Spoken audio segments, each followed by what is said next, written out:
একটা বিশাল বড় একটা পিস। এই তো এভাবে করে দিই। এই তো এখানে আটবে না মনে, দেখি আরো আছে, ওগুলো মাছও দিব। অনেক মাছ ভাজি আজকে হচ্ছে, মাছ ভাজি। মাছের বড় বড় পিস করা হয়েছে, বাচ্চাদের খুব পছন্দ মাছ ভাজি, এই জন্য ওরে শাক উঠতেছে।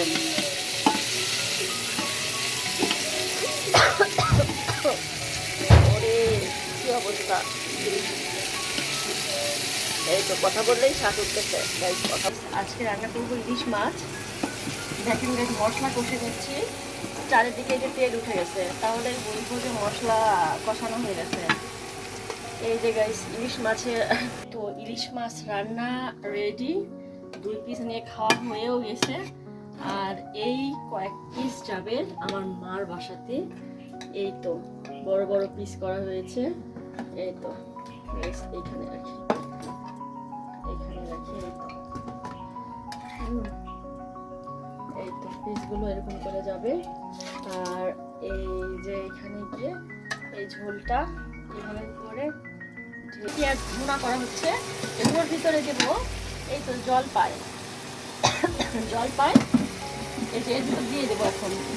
এই জলপাই দেওয়ার পরে একটু কষাই নেব, কষাই নেওয়ার পরে এই যে মাছ দেবো। এই তো মাছ, এই মাছ দিয়ে আজকে ভুনা হবে, মানে মাছ ভুনা হবে, টক টক হবে, জলপাই টক দিয়ে।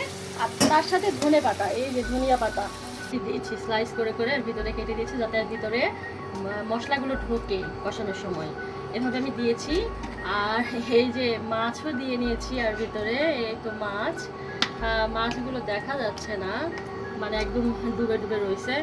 আর এই যে আমি ধনিয়া পাতা দিয়ে দিয়েছি, আপনাদের সুবিধা, দেখার সুবিধাতে আবার দিয়ে দিচ্ছি। এটা এই যে জলপাই আমি কেটে দিয়েছিলাম ফালি ফালি করে, এই যে সেগুলো একটু ফেটে ফেটে গেছে, আর সেগুলো মনে হচ্ছে যে কামরাঙ্গার মতো, একদম কামরাঙ্গার মতো গাইছে, একদম পুরা এই যে একদম সেই সুন্দর হয়েছে। আমি একটু চেখে দেখলাম তরকারিটা, মাশাআল্লাহ খুব টেস্টি হয়েছে। একদম অনেক ধনিয়া পাতা, এই যে 2-8টি ধনিয়া পাতা দিয়েছি এর মধ্যে, আর বেশি করে টক দিয়েছি, টক টক হবে। আর মাছ ঝোল। গাইস আপনারা এরকম করে খান? আপনাদের এলাকা থেকে এভাবে করে খাই আমি জানি না, আমার খেতে ইচ্ছা করেছে তাই আমি রান্না করলাম আর কি গাইস। এই তো গাইস একদম মাহফিলের জন্য একদম মেলা বসে গেছে, চারিদিকে আলোকসজ্জা। আর কেরাত মাহফিল দেশের বাইরে থেকে অনেক অনেক, ফিলিপাইন, মিশর, ইন্ডিয়া, তারপরে বিভিন্ন দেশ থেকে আসছে, পাকিস্তান। এই তো অনেক মানুষজনের সমাগম চারিপাশে। আর লাইটিং করা হয়েছে চারিপাশে একদম, আর বড় বড় একটা প্রজেক্টর লাগানো হয়েছে। আর মানে লাইটিং করা হয়েছে ওদিকে ছেলেদের ব্যবস্থা, ছেলেদের যাওয়ার জন্য। আর এইখানে করেছে মেয়েদের বসার জায়গা করেছে, এই যে এখানে মেয়েদের বসার জায়গা করেছে। এখানে আমি এখন আসছি, এইটা ভিডিও করতেছি।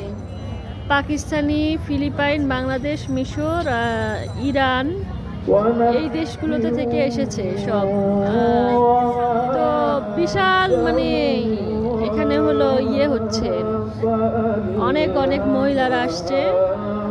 তো এই যে এখানে সবাই বসে আছে, আমি বসে আছি।